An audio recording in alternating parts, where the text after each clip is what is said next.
اعوذ باللہ من الشیطان الرجیم بسم اللہ الرحمن الرحیم۔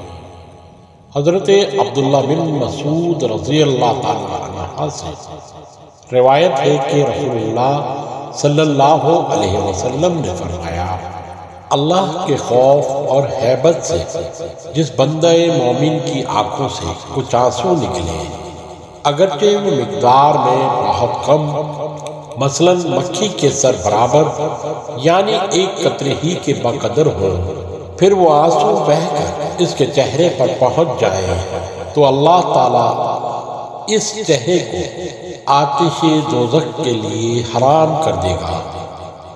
سنن ابن ماجہ حدیث نمبر 4197۔